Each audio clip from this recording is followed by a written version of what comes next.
এই বছরের ক্রিসমাসে বনি এবং তার 4 বোন Christmas special Santa Claus dress পরে দিনটা পালন করবে বলে ঠিক করে।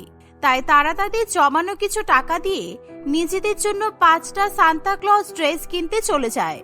দোকানে গিয়ে বিভিন্ন ধরনের সুন্দর সুন্দর সান্তা ক্লজ ড্রেস দেখে তারা নিজেদের জন্য সেগুলো পছন্দ করে। দাদা, আমরা এই 5টা সান্তা ক্লজ ড্রেস কিনতে চাই। একটু দরদাম করে দাম ঠিক হয়ে গেলে এই ড্রেসগুলো আমরা নিয়ে নেব। কত দাম এই সান্তা ক্লজ ড্রেসগুলোর? এই সান্টা ক্লজ ড্রেসগুলোর প্রত্যেকটা 2000 টাকা করে দাম আছে। আর এখন বাজারে এই ড্রেসগুলোর খুবই ডিমান্ড। বিশেষ করে তোমরা যে 5টা ড্রেস সিলেক্ট করেছো সেগুলো একেবারে ইউনিক। তাই যদি কিনতে হয় এক্ষুনি কিনে নাও, তা না হলে বিক্রি হয়ে যাবে। সান্তা ক্লজ ড্রেসগুলোর এত দাম কেন গো? তুমি একটা ড্রেসের যে দাম বলছো, তাতে মনে হচ্ছে সান্তা ক্লজ নিজে এসে এই ড্রেসগুলোর মধ্যে খুব দামি দামি গিফট রেখে গেছে, সেই কারণে এই ড্রেসগুলোর এত দাম। আমাদের মতো গরিব মানুষদের এত দাম দিয়ে এই ড্রেস কেনা তো সম্ভব নয়। তোমরা 5 জনে যখন দামি সান্টা ক্লজ ড্রেস নেবেই না, তাহলে আমার দোকানে এলে কি জন্য? বেকার আমার বিক্রি বাটার সময়টা নষ্ট করে দিলে। যত সব ফালতু গরিব মানুষগুলো, কোনো ক্ষমতা নেই তবু সান্তা ক্লজ ড্রেস কিনতে চলে এসেছে। শ্যামল বাবুর এসব কথা শুনে গরিব 5 বোনের ভীষণ পরিমাণে মন খারাপ হয়ে যায়। তারা যা টাকা নিয়ে এসেছিল তাতে তাদের একটা সান্তা ক্লজের ড্রেস পর্যন্ত হয় না। 5টা সান্তা ক্লজের ড্রেস তো অনেক দূরের কথা। তাই 5 বোন মিলে মন খারাপ করে বাড়ি ফিরে আসে। 5 বোনে মন খারাপ করে তার মা রত্নার কাছে যায়। রত্না নিজের বাড়িতে একটি ছোট্ট সেলাই মেশিন চালিয়ে দর্জির কাজ করে কোনো মতে কিছু টাকা রোজগার করে সংসার চালায়। এর ফলে সে সবসময় তার 5 মেয়েকে প্রয়োজনীয় জিনিসপত্র পর্যন্ত কিনে দিতে পারে না। আচ্ছা মা, আমাদের কি ক্রিসমাস পালন করার কোনো অধিকার নেই? আমরা গরিব বলে সবাই আমাদের সাথে এরকম শিয়াল কুকুরের মতো ব্যবহার কেন করে? হ্যাঁ মা, সত্যি দিদি একেবারে ঠিক বলেছে। আমাদের 5 বোনের কবে থেকে ইচ্ছে ছিল আমরা ক্রিসমাসের দিন সান্তা ক্লজের মতো জামা কাপড় পরবো। আর সেই কারণে যখন দোকানে ওরকম আমরা জামা কাপড় কিনতে গেছি, তখন আমাদের কাছে অত টাকা ছিল না বলে দোকানদার আমাদেরকে দূর দূর করে তাড়িয়ে দিয়েছে। তোরা 5 জন কত টাকা নিয়ে সান্তা ক্লজের ড্রেস কিনতে গিয়েছিলি শুনি? কেন মা, আমরা 5 বোন প্রত্যেকে 500 টাকা করে নিয়ে গিয়েছিলাম তো, কিন্তু সেই টাকায় একটা পর্যন্ত সান্তা ক্লজের ড্রেস হয়নি। তার উপর বেকার অনেকগুলো কথা শুনে চলে আসলাম। এখন আর 500 টাকা যুগ নেই রে বুনি। এই দেখ, শহরের সব বড় বড় দোকান থেকে আমার কাছে লাল ছিট কাপড় কিনে দিয়ে গেছে আর বলেছে ক্রিসমাসের আগে সান্তা ক্লজের ড্রেস বানিয়ে দিতে। আমি তাদের এত ড্রেস বানিয়ে দিয়েও বেশি টাকা লাভ করতে পারবো না। আর বড় বড় ব্যবসায়ী আমার বানানো ড্রেসের উপর হাজার হাজার টাকা ইনকাম করে নেবে। মা, তুমি সান্তা ক্লজের ড্রেস বানাচ্ছ? আগের বছর ক্রিসমাসে তুমি সান্তা ক্লজের ড্রেস বানাওনি, কিন্তু এবছর তুমি যে সান্তা ক্লজের ড্রেস বানাচ্ছ সেটা আমাদের বললে আমরা তো তোমার কাছ থেকে ড্রেস নিয়ে নিতাম। হ্যাঁ হ্যাঁ মা, তাই ভাবি যে তুমি এত লাল কাপড় নিয়ে সবসময় কি সেলাই করো।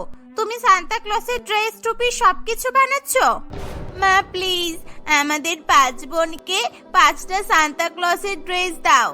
আমরা এই ড্রেসগুলো পরে 5 তারিখে অনেক অনেক আনন্দ করব, খুব মজা হবে। তোদের মাথা খারাপ হয়ে গেছে? আমার কাছে যতগুলো ড্রেসের অর্ডার আছে সেখান থেকে যদি আমি 5টা সান্তা ক্লজের ড্রেস তোদেরকে দিই, তাহলে আমাকে যে অর্ডার দিচ্ছে সে তো বুঝে যাবে।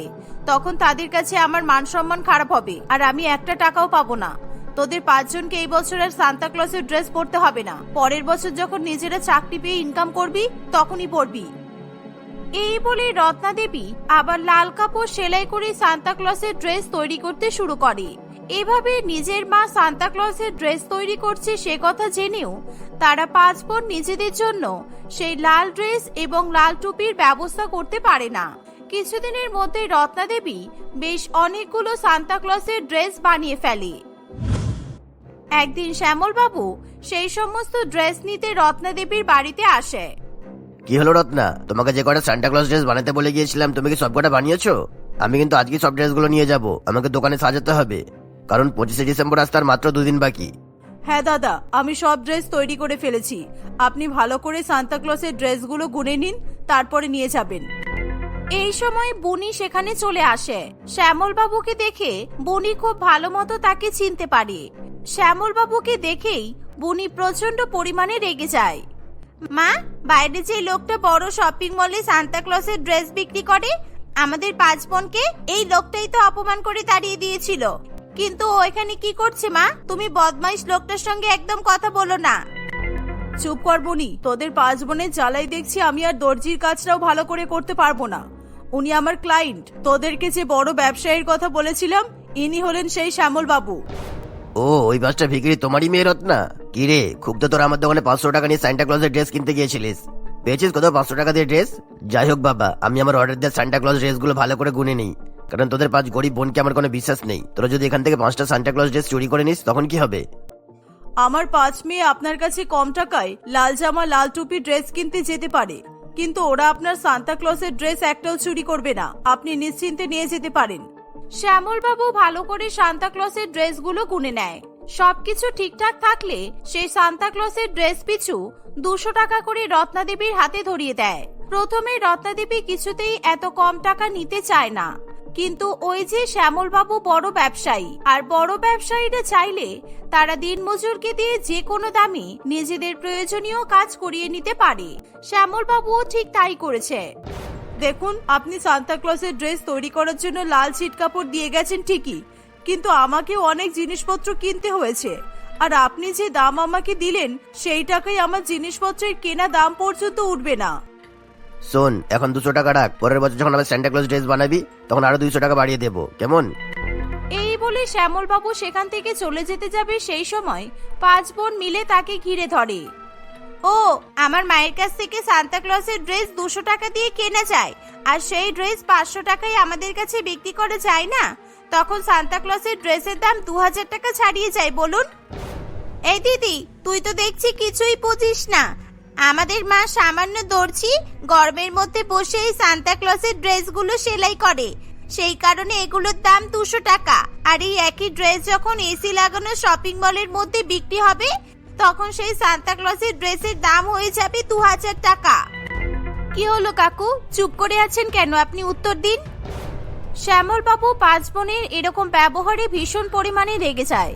সেই মুহূর্তে সে তার সমস্ত অর্ডার ক্যান্সেল করে দিতে চায়, কিন্তু রত্নাদেবী কান্নাকাটি করে শ্যামল বাবুর পায়ে পড়ে এবং তার 5 মেয়েকে শ্যামল বাবুর কাছে ক্ষমা চাইতে বলে। তোমার মেয়েদের এত বাজে ব্যবহার জানলে তোমার কাছে কোনোদিনও সান্টা ক্লজের ড্রেস বানানোর কাজ পর্যন্ত দিতাম না।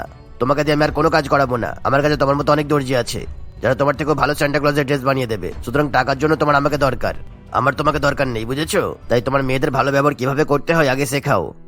দয়া করে আপনি এরকম ধরনের কথা বলবেন না দাদা, কারণ আপনি যদি সমস্ত অর্ডার ক্যান্সেল করে দেন তাহলে আমরা না খেতে পেয়ে মরে যাব। আমার মেয়েরা আর কখনো আপনার সঙ্গে খারাপ ব্যবহার করবে না। আপনি দয়া করে এই জামাগুলো নিয়ে যান। শ্যামল বাবু মাত্র 200 টাকা পিছু সমস্ত সান্তা ক্লজের ড্রেস নিয়ে চলে যায়, আর সেগুলো শপিং মলে নিয়ে গিয়ে প্রায় 5 গুণ দাম বাড়িয়ে সেগুলো বিক্রি করা শুরু করে। বেশিরভাগ মানুষ এসব জামা কাপড় 2000 টাকা দিয়েই কিনে নেয়। গরিব রত্নাকে ভালোই বোকা বানিয়ে 200 টাকা দিয়ে জামাগুলো আদায় করে নিয়েছি। এই বছরে সান্টা ক্লজের ড্রেস বিক্রি করে আমার ভালোই লাভ হলো।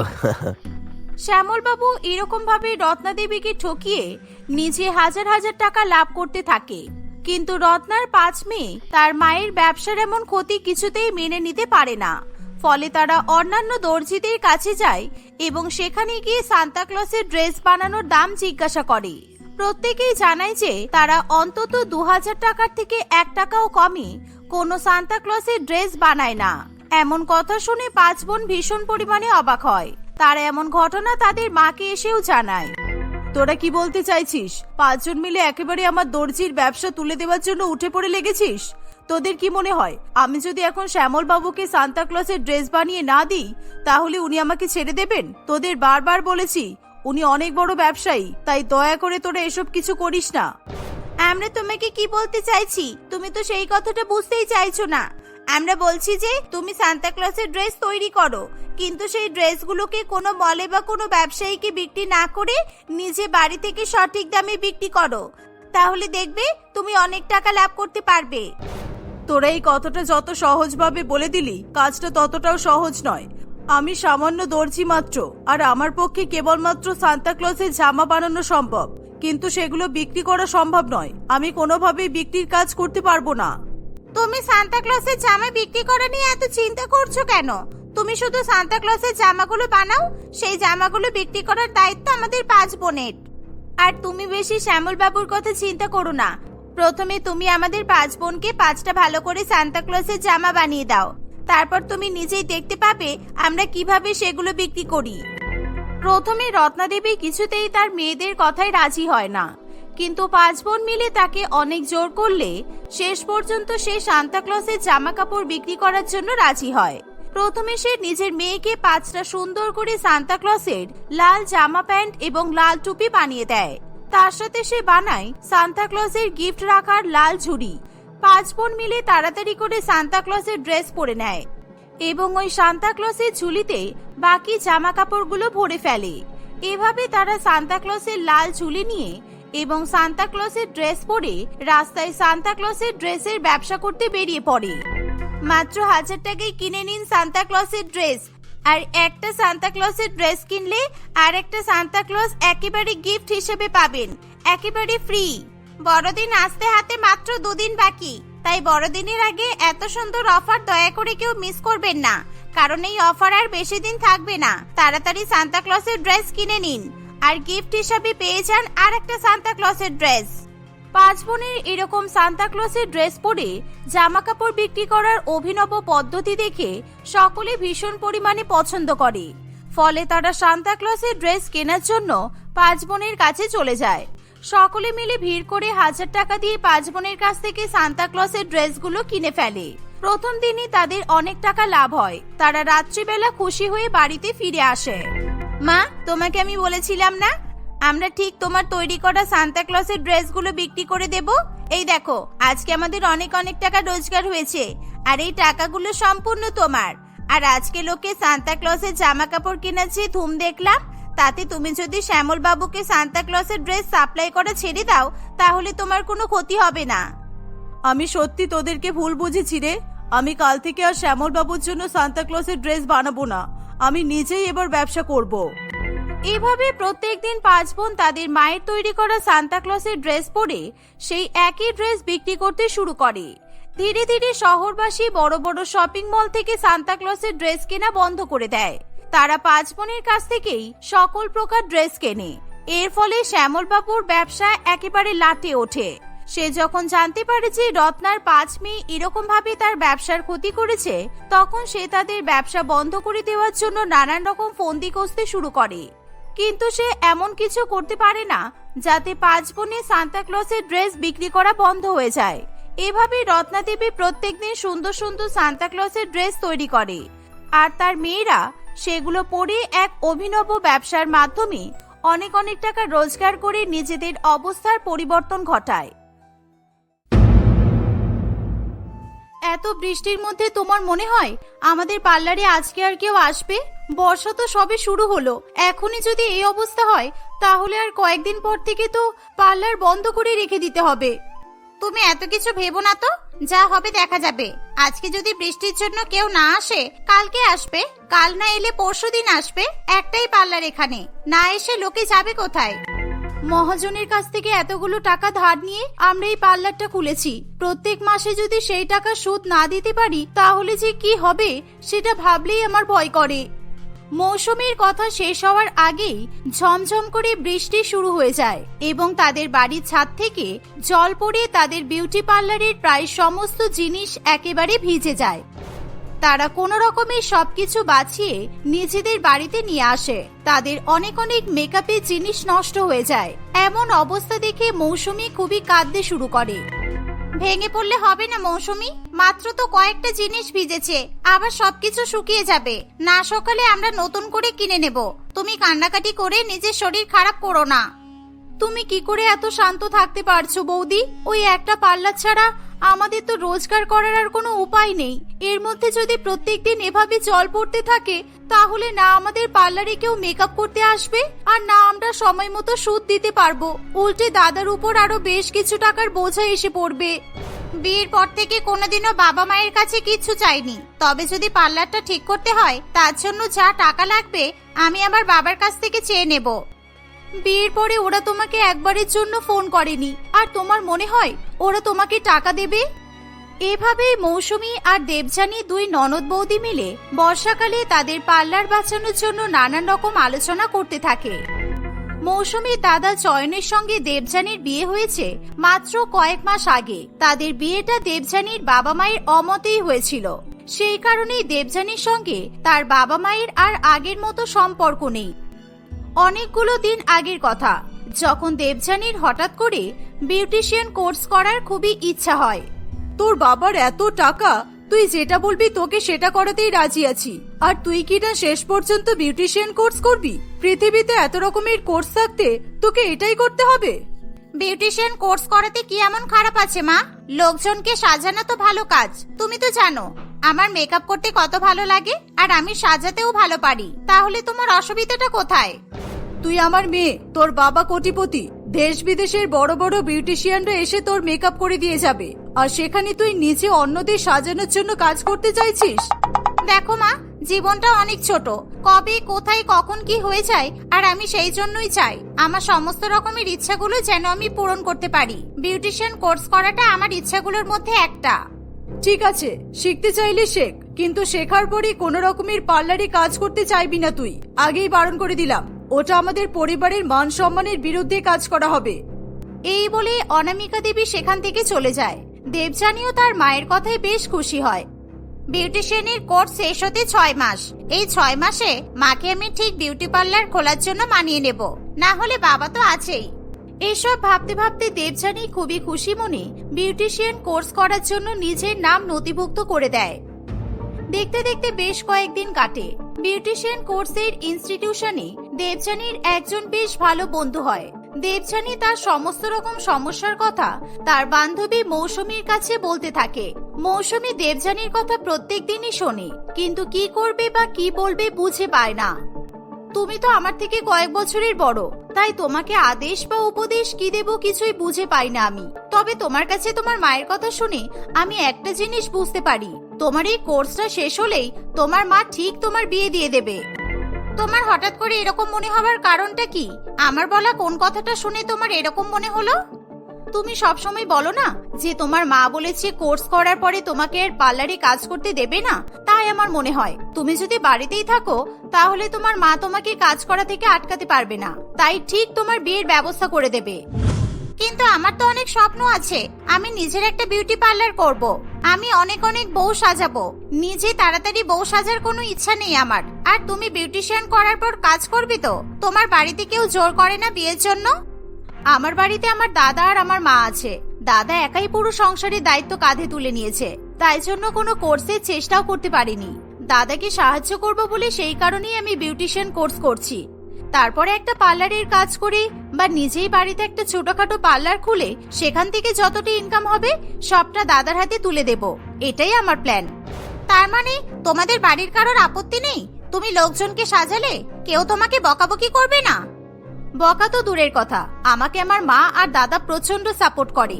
মাঝে মাঝে আমি মাকেও সাজিয়ে দিই। আমাদের বাড়িতে সবই আছে, শুধু একটু টাকার অভাব, এই যা।